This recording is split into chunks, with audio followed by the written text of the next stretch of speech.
David, it's Betty Harrison. Do you remember that night in '68 when I pulled you out of the burning helicopter? Captain Harrison, of course I remember. What happened? I need your help, David. There are people here who need to be taught a lesson in respect. How much time do you have?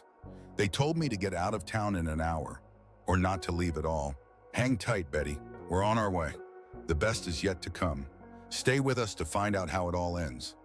In the quiet town of Midhaven, Oregon, 75-year-old Elizabeth Harrison had no idea that this ordinary Thursday would change everything. Gray hair, straight back, a legacy of decades of military service. She steered her battered Ford to Sam's gas station, a place she had been visiting for the last 35 years. "Good morning, Mrs. Harrison," greeted Tom, the young attendant. "As usual?" "Full tank, Tom," Betty replied, carefully getting out of the car. Her movements were measured, purposeful.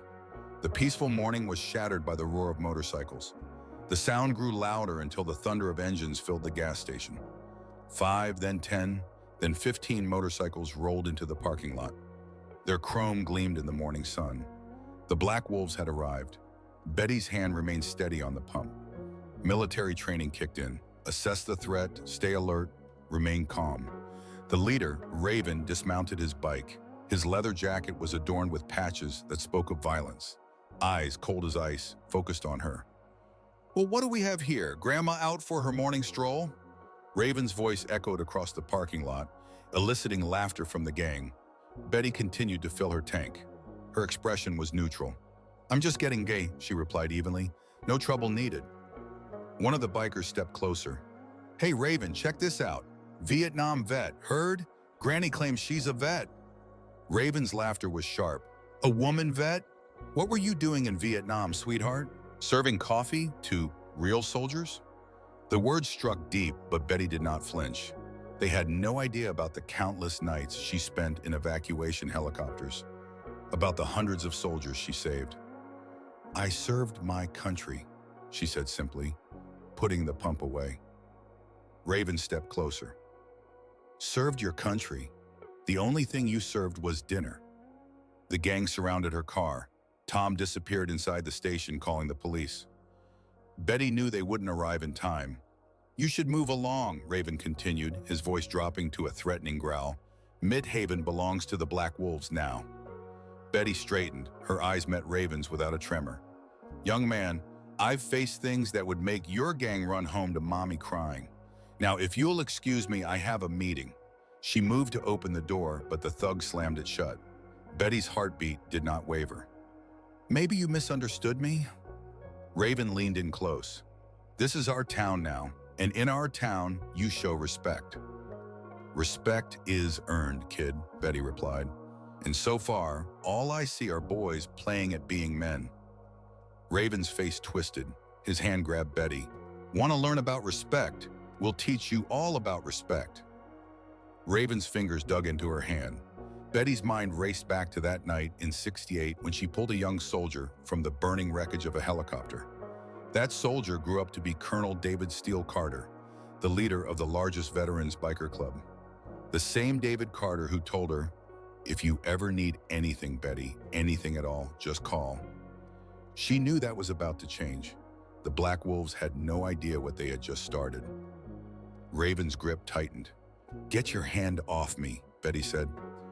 Her voice carried the same tone she used to command helicopter crews. Raven hesitated. "Or what, Grandma, are you going to complain about us?"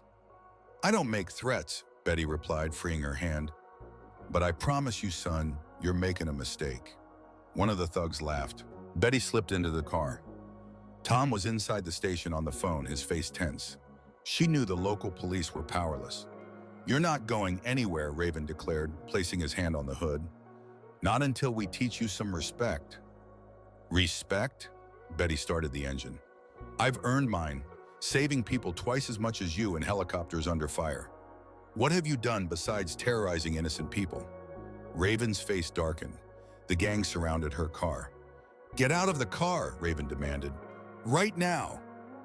Betty reached for the phone. "Want to see what real respect looks like?" she asked. "Just wait," Raven laughed. "Oh, I get it. You're calling for help?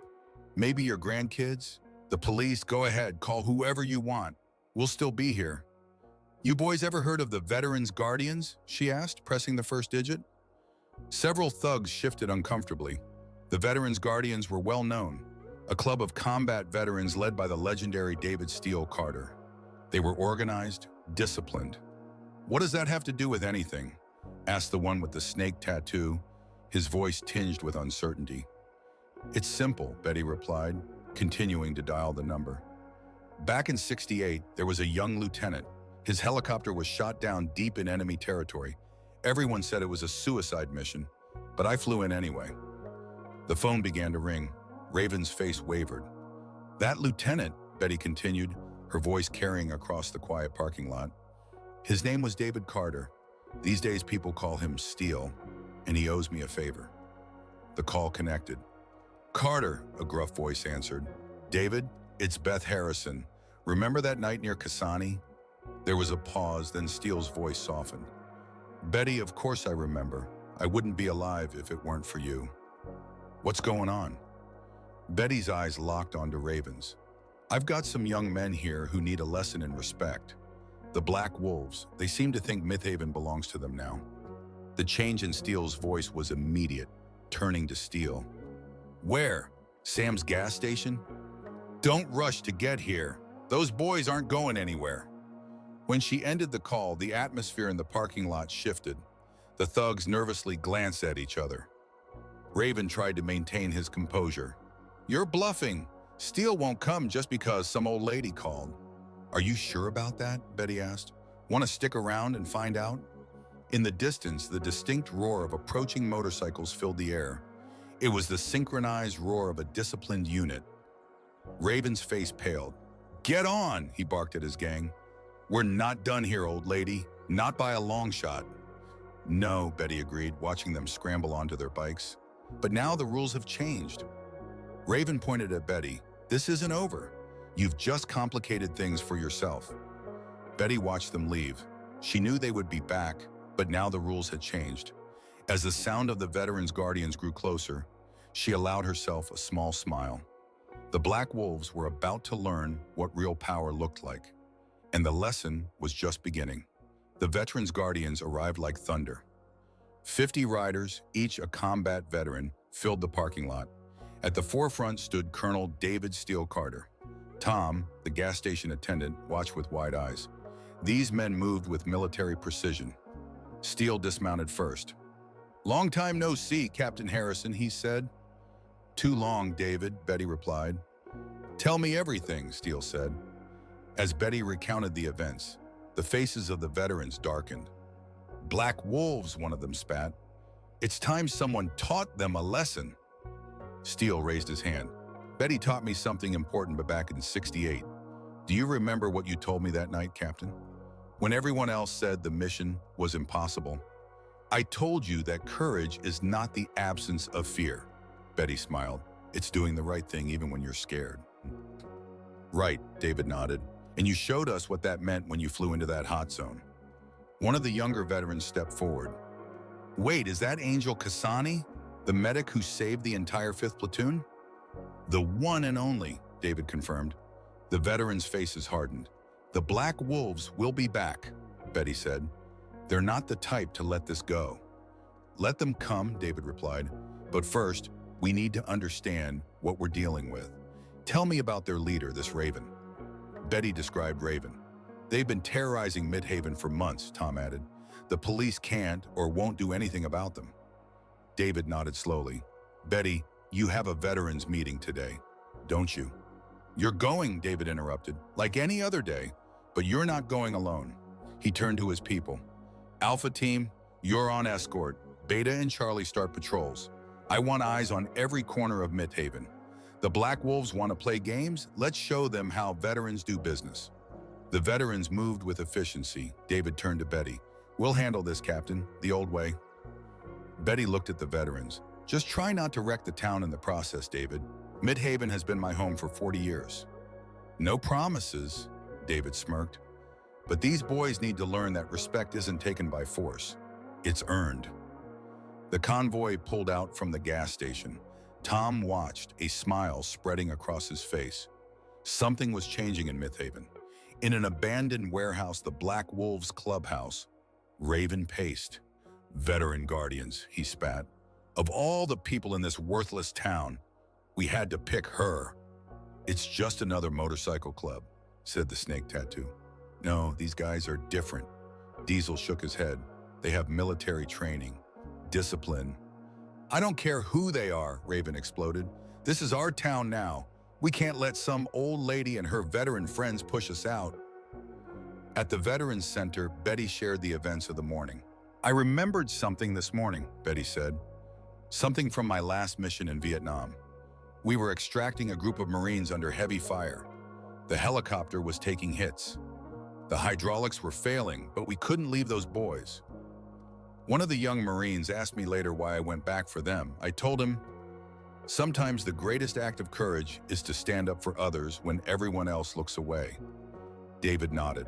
That's what we're doing now, Betty, standing up for Midhaven.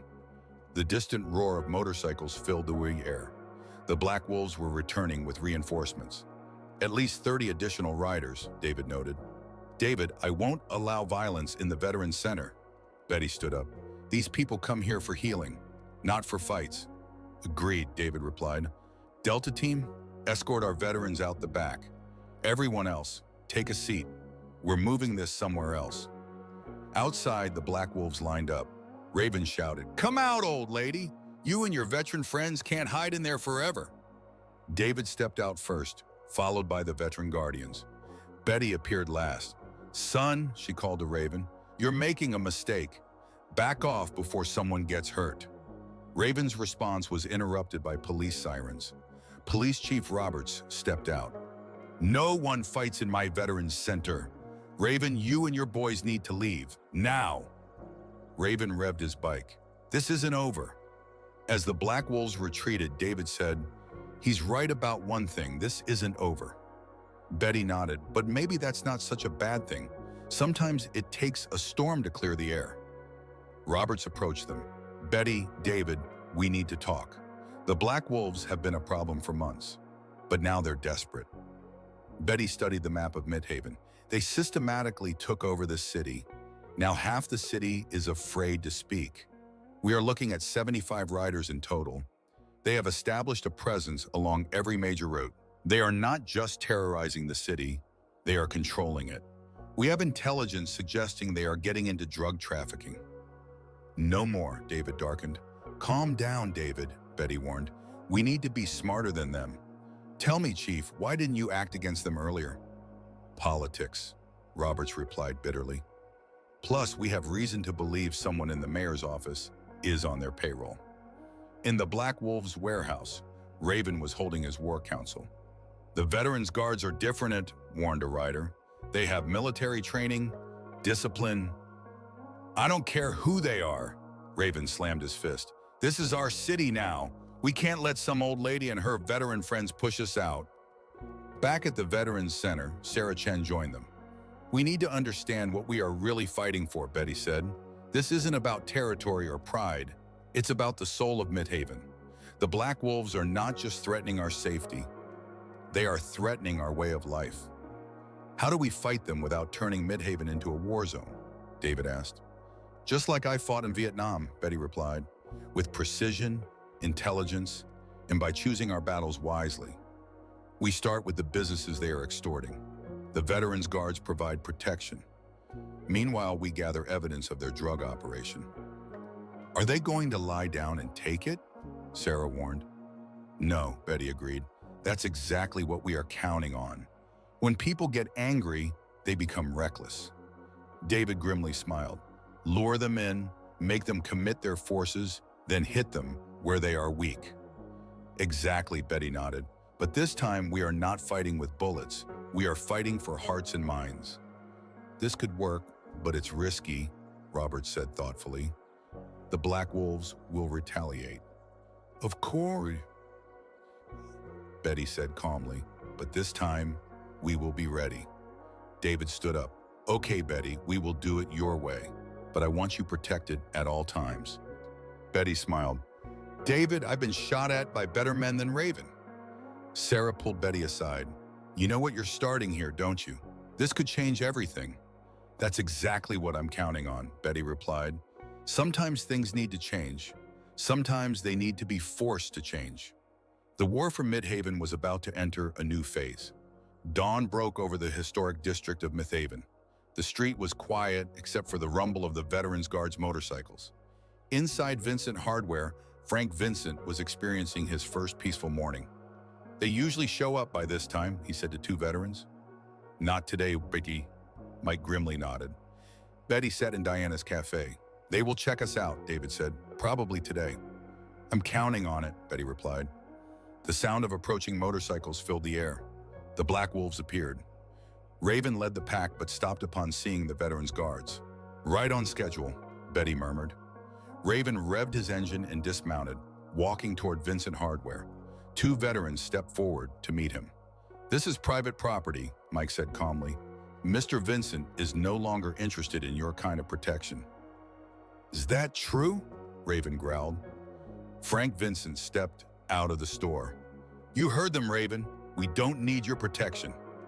Raven's hand jerked toward his jacket, but he froze upon seeing the Veterans Guards.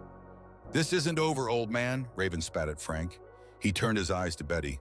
Did you do this? You think you can just come in and turn everyone against us? Betty slowly stood up, stepping out of the cafe. What exactly have you built, kid?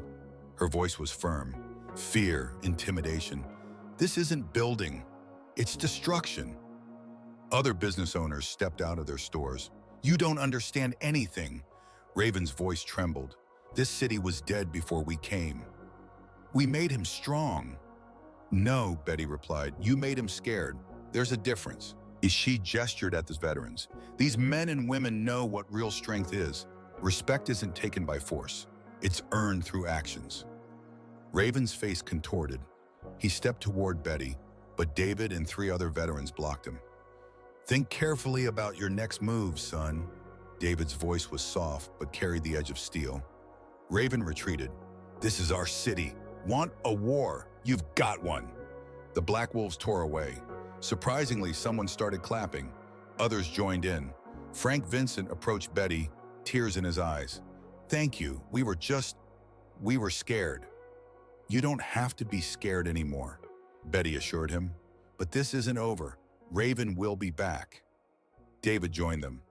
We won the first battle. But you're right, this is just the beginning. Let him try, Betty replied. Every move he makes now just shows Midhaven who he really is and who we really are. Sarah Chen arrived. The Black Wolves are gathering in their warehouse, calling for more reinforcements. Good, let them come, Betty nodded. The more forces they put in, the more vulnerable they become. She turned to the gathered crowd. Today, we showed them that Midhaven is no longer afraid, but tomorrow they will try to remind us why we should be. We need to be ready. Night fell over Midhaven. The veteran guards maintained patrols. Tension was rising 3 days after the confrontation. Betty sat in the living room scrolling through messages. Movement at the warehouse. Sarah's voice came through. A large group is heading out. At least 30 bikes. All units hold positions, David replied. Silence shattered with the sound of breaking glass. Fire at Vincent Hardware. Several intruders moving fast. Another message. Molotov cocktail at Diana's cafe. They're hitting multiple targets. All units converge on the city center. David's voice remained firm. Betty was already moving. Sarah, you're their main target. You need to stay safe. Those are my friends out there, Betty replied. I started this. I won't hide while they suffer for it. The radio crackled. Pete's auto shop is on fire! Sarah and Betty exchanged a glance. This wasn't random violence. Let me through, Betty demanded. Sarah didn't argue. The center of Midhaven had become a battlefield. The Black Wolves struck quickly. Fire trucks were already on the scene. They knew exactly when to hit, David said. Your mole in City Hall, Betty nodded grimly. They're trying to show the city what happens when people resist. This is just the beginning, David warned. A new voice cut through the radio. They're in the Veterans Center, several hostile, armed. Betty's blood ran cold. This crosses the line, David growled. Wait, Betty called. This is what they want, to draw our forces thin. It's not about property damage. Raven is trying to break our spirit. Frank Vincent stepped forward. What do we do then? Just let them burn our city? No, Betty replied. We show them that fire strengthens steel. It doesn't destroy it. She looked at the crowd. Raven thinks he can break us by breaking our things. But Mythhaven isn't about buildings, it's about people. And people, when they stand together, are stronger than any gang. More townspeople began to arrive, bringing water, supplies. Sarah, Betty turned, contact every business owner. Tell them we're calling an emergency meeting tomorrow morning. It's time Mythhaven showed Raven what real strength is. David nodded. Are you thinking about Operation Thunderclap? Something like that, Betty smiled. But this time we're fighting not just for territory, we're fighting for home. The fires continued to burn, but they illuminated more than just destruction. They showed neighbors helping neighbors. The Black Wolves wanted to break the spirit of Mythhaven. Instead, they forged it stronger. As dawn approached, Betty stood before the damaged Veterans Center. She knew that Raven had made a critical mistake. The war for Mythhaven was entering a new phase. The community center was packed by dawn. Last night, the Black Wolves showed us what they think power is, Betty began. Today, we show them what real power is. Frank Vincent stood up. How? They have the numbers, the weapons, and someone in City Hall feeding them information. That's exactly why we're going to win, Betty replied. True power isn't about how much damage you can inflict. It's about how much you can endure and still keep fighting. David stepped forward. We have ownership of the old factory on Riverside Street. Starting this morning, it will be our new headquarters. The factory sat at a strategic intersection. But that's not all, Betty continued. Every business they attacked last night, we are going to restore. Not one by one, all of them. Today? Diana stood up. How? Most of us don't have insurance. You don't need it, announced Sarah Chen. The Veterans Guardians have established a community recovery fund. We have enough to restore every damaged business. David raised his hand. This is phase 1. Phase 2, make sure it doesn't happen again. Betty pointed to the map. The Black Wolves think they can control Mythhaven through fear, but they have a weakness. They need the city's infrastructure. Starting today, every business in Mythhaven can operate under new safety rules. Members of the Veterans Guardians will train your staff. We will help install panic buttons, surveillance systems. What about their inside source? Someone shouted. The mole in City Hall has already been dealt with, Robert spoke up. We fed them false patrol routes. A spark of hope began to spread. Here's what happens next, Betty continued. Every business they attacked will reopen at sunset. We work together. Frank Vincent stood up. My shop was hit pretty hard. Sunset is pretty soon. You will have help, David assured him. Half of the Veterans Guardians are skilled tradespeople. Sarah stepped forward. We divided the city into sectors. Everything is organized. All we need now is you. The room was quiet. Then Diana stood up. So what are we waiting for? My cafe isn't going to restore itself. The meeting turned into an organizational session. Outside, the sound of construction had already begun. You know, Raven won't take this lying down, David said. I'm counting on it, Betty replied. But this time when he strikes, he won't be hitting isolated targets. He'll be facing a united front. Sarah approached. We have the Black Wolves watching from the edges of the city. They see everything. Good, Betty nodded. Let them watch. By midday, Vincent Hardware had a new roof. Diana's cafe was serving free coffee. The damage to the Veterans Center had been repaired. Betty stood outside. The Black Wolves had tried to burn the spirit of Mythhaven. Instead, they ignited something else. The war was far from over, but the rules had changed. The Black Wolves' warehouse vibrated with tension. They've restored everything, the snake tattoo said incredulously. In one day. Not everything, Raven growled. They've done more than just restore. The video feed showed the changes. New cameras, reinforced doors, tactical training. They're organized, Diesel quietly noted. Military precision. Raven threw a bottle. That old woman, she's not just fighting back. She's changing the whole game. The warehouse door opened. Clerk Mary hurried inside. We have big problems, he announced. The Veterans Guardians have filed for official security contracts with 20 major businesses. They're going legal. They're taking our protection racket. What about police patrols? Raven's face darkened. They fed me bad information. The clerk shook his head. At the Veterans Guardian's headquarters, Betty was reviewing the security channels. They're getting desperate, David noted. They've lost income, lost their intelligence network. Desperate people are dangerous people, Betty replied. Raven is too proud to back down. He'll try something big. Sarah entered with a tablet. You were right about following the money. The Black Wolves are involved in more than just protection rackets. They have drug supply lines running through 3 states. That's federal territory, Roberts commented. The DEA will be very interested. Not yet, Betty said. We need to let them think they still have that option. The radio crackled. Several vehicles are entering the city of Ciavis from the north. They're not bikes, heavy trucks, at least 4 of them. David moved to the window. Looks like Raven has called in supplier connections. These aren't local boys. Betty watched the trucks. Involvement of the cartel, probably, Sarah confirmed. If they lose Midhaven, they lose everything. Everything has changed, Betty concluded. This is bigger than just our town. Raven has brought in players who won't care about collateral damage. The trucks is split up. They're creating new safe houses, David noted. No, Betty corrected. They're surrounding us, creating a perimeter. They're preparing for war. Roberts checked his weapon. Should I call the state police? Not yet, Betty insisted. We need to handle this our way first. She approached the map. Raven is trying to show us he has powerful friends, but he also showed us something else. He's scared. What's our play? David asked. We let them think they have the advantage, Betty replied. In the meantime, we gather evidence, track their movements. Sarah nodded, like tracking the Viet Cong supply line. Exactly, Betty confirmed. But this time we're gathering intelligence, not just for ourselves. We're documenting, building a case strong enough that when we call in the authorities, they won't just get Raven, they'll get the whole network. The room fell silent.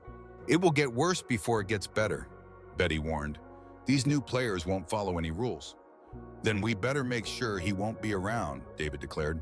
Our patrols are doubled. Every business is getting extra security. No one in Midhaven stands alone. As the sun set, Betty watched the trucks settle in. Raven thought he was showing strength. Instead, he revealed his weakness. They could shut down the entire criminal operation. But first, they needed to survive. A real war was about to begin. A week of tension enveloped Midhaven. The cartel trucks had established positions. The Black Wolves patrolled with audacity. Betty sat studying surveillance photos. Movement in the northern safe house. Sarah's voice came through. A big shipment is coming. Document everything, David replied. A knock at the door. Frank Vincent. They approached me today, he said. Offered to buy my shop for 3 times its worth. They're trying to buy your silence, Betty's eyes narrowed. The radio crackled. Several vehicles are approaching from the south, private military contractors. David's voice was grim. These aren't street thugs. They're professional killers. Betty watched the SUVs. Looks like Raven has called in more than just cartel support, Sarah confirmed. In the Black Wolves warehouse, Raven met with Marshall, the commander of the mercenaries. Your gang war has attracted attention, Marshall stated. My employers want the situation resolved quickly and quietly. This isn't a gang war, Raven protested. It's about respect. About what, business? Marshall interrupted. You have 48 hours to resolve this, or we will resolve it our way. What about the old lady, the veterans? Professional problems require professional solutions. Marshall smiled. At the Veterans Guardian's headquarters, Betty called an emergency meeting. These contractors are changing everything, she explained. They're not thugs we can intimidate, they're trained killers. We have combat experience too, David reminded her. Yes, but we also have something to lose, Betty retorted. Sarah raised the footage. They're creating sniper nests. Then we respond in kind, David declared. Betty shook her head. That's exactly what they want. Escalation. Innocent people get caught in the crossfire. So what's the play? Roberts asked. Betty approached the map. We let them think they have the advantage. Meanwhile, we prepare for their real target. Me. The room fell silent. I propose we give him what he wants, Betty confirmed. A clear shot at me, but on our terms. That's too risky, Sarah protested. These are professional killers. Betty's smile was light. The Viet Cong sniper in Khe Sanh was just as professional. I'm still here, she turned to the room. Raven thinks that bringing in professionals gives him an edge, but professionals follow patterns. We can use that against them. The strategic session stretched into dawn. The veterans' guards would retreat, effectively strengthening hidden positions. We're fighting not just for Myth Haven anymore, Betty reminded. We're fighting for every city these people might attack next. David pulled Betty aside. Do you know they're coming for you? I'm counting on it, she replied. Sometimes the best way to disarm a trap is to trigger it intentionally. The sun rose. Two forces prepared for confrontation. The next 48 hours would determine the fate of the city. Betty Harrison had faced death before. Now she would face it again. This time she was fighting for the soul of Myth Haven itself. The first sign of trouble came at dawn. The veterans' guards had vanished. Betty walked alone to Diana's cafe. She counted 3 teams of mercenaries tracking her.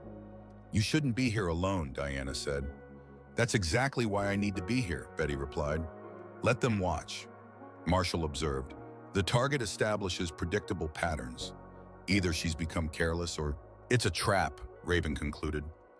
It doesn't matter, Marshall replied. Predictable targets are dead targets. At the Veterans Guards headquarters, Sarah monitored hidden cameras. 4 sniper teams, Sarah noted, plus 3 ground teams. They're building a kill zone. They're following standard elimination protocols, David nodded. Sarah zoomed in on the feed showing Raven.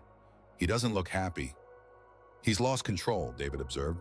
Throughout the morning, Betty maintained her routine. She's making this too easy, Marshall commented. Veterans don't just give up like that. Maybe she's tired, a subordinate suggested. She's 75. Marshall's expression darkened. Age has nothing to do with it. I've seen her type before. Calm, those who have seen real war. They're the most dangerous. At the Black Wolves warehouse, Raven was losing patience. Just take the shot. What are you waiting for? Professional work requires professional patience, Marshall replied. What no one noticed was the change in the movements of the townspeople. Information was being relayed. The veterans' guards had gone underground. David's voice came through Betty's earpiece. The cartel is moving product through the northern safe house. We've got it all on camera. Good, Betty subvocalized. Keep documenting. How is our guest ready to talk? He's ready to talk, Sarah replied. The guest was a city clerk. By late afternoon, Marshall completed preparations. Green light for tonight, he announced. We're finishing this after sunset. Raven smiled ominously, but in the darkness, other movements went unnoticed. The veterans were returning, taking up hidden positions. Equipment recorded every location. Betty sat in Diana's cafe. Marshall approached. The mercenary commander had decided to handle this personally. The bell rang. Marshall entered, accompanied by 2 men. Miss Harrison, Marshall said, I think it's time we talked.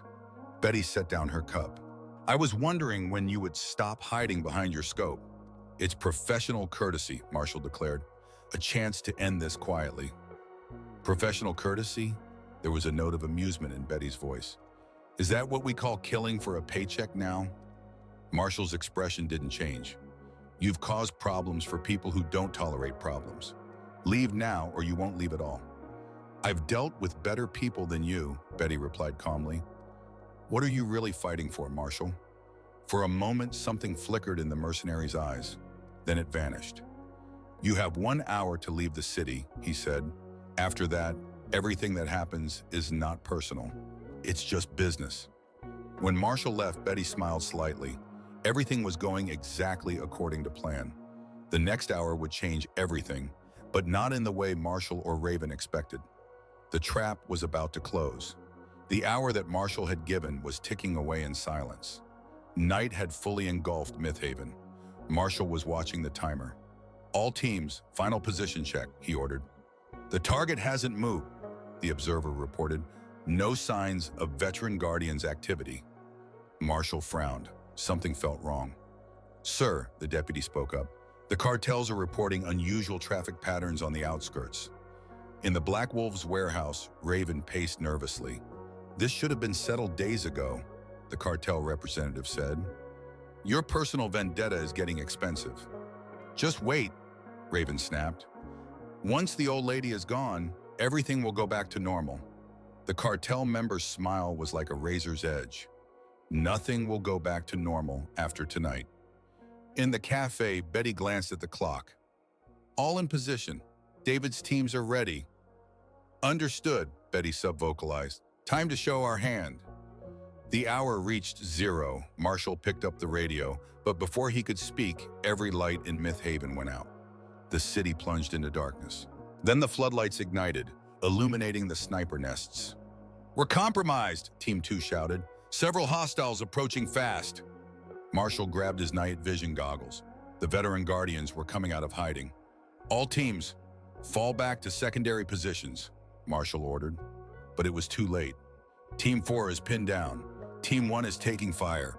We've lost contact with Team 3. In the cafe, Betty stood up calmly. Diana and the other patrons revealed themselves as veteran guardians. Betty spoke into the radio. "I think we need to talk again about professional courtesy." Outside, the sound of helicopters filled the air. DEA aircraft were moving into position. The cartel's safe houses were surrounded by federal agents. "Did you plan this?" Marshall's voice came through the radio. "Patterns? Predictability? Was all of this a setup?" "Of course it was," Betty replied. "Did you really think a Vietnam veteran would be that careless?" Marshall's SUV turned the corner, but the way was blocked. "You have two choices, Marshall," Betty informed him. "Surrender now or try to break through against people who have spent their lives perfecting the art of war." Silence. Then Marshall's voice. "Stop! All units!" The mercenaries surrendered, but it wasn't over yet. Raven and his Black Wolves were still unaccounted for. The night was about to get even darker. Raven stood in the Black Wolves' warehouse, watching his world crumble. "This is the end," Diesel said quietly. "We need to surrender." "The end?" Raven's laughter held a hint of madness. "Does that old lady think she won?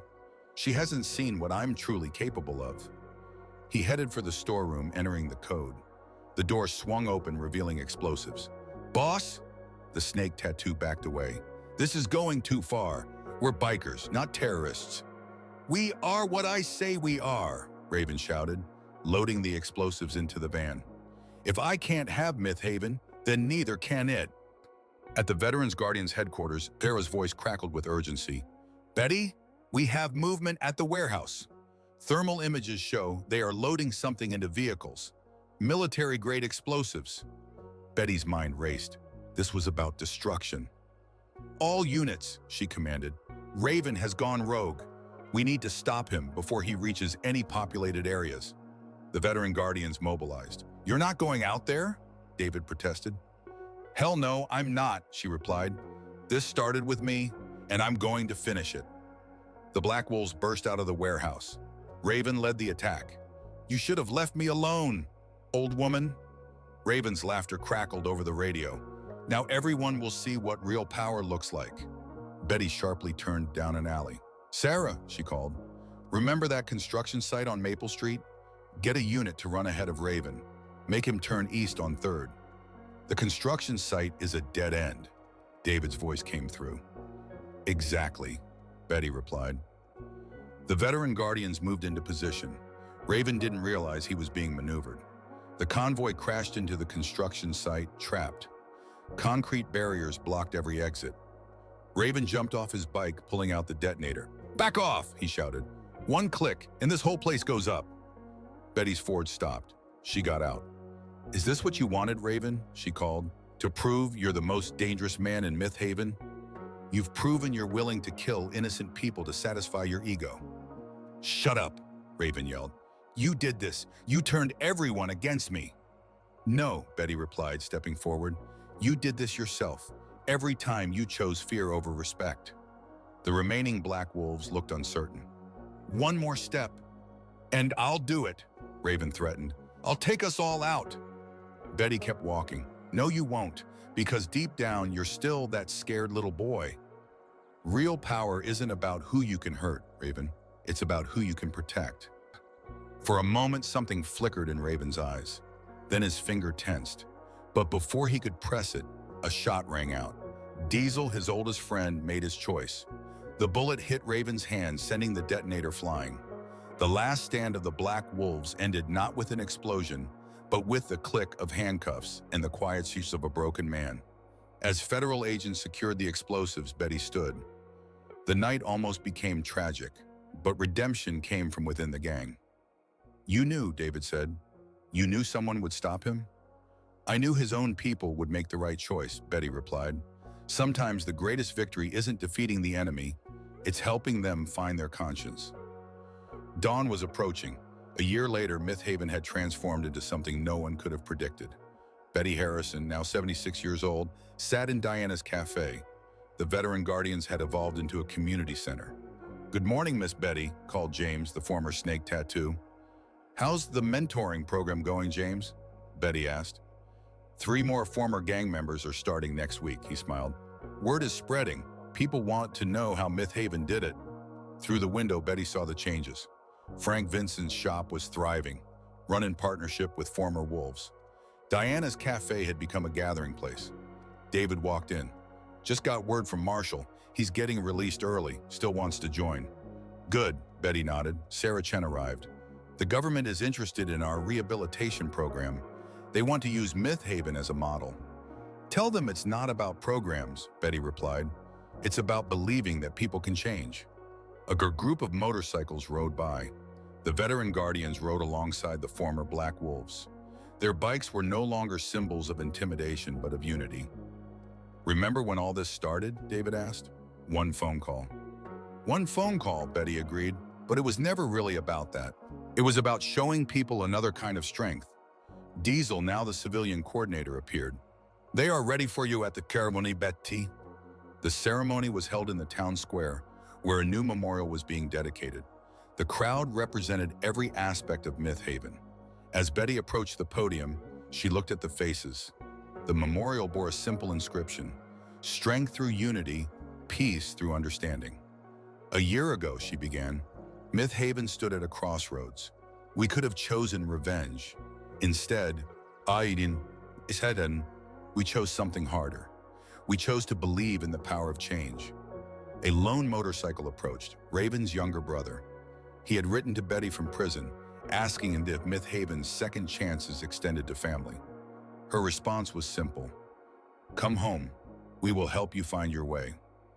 "We built something here that is stronger than fear," Betty continued. "Something that cannot be broken because it is based not on power over others, but on power with them. This is the true legacy of Myth Haven." Applause followed. Later, as the sunset painted the sky, Betty sat on the porch with David and Sarah.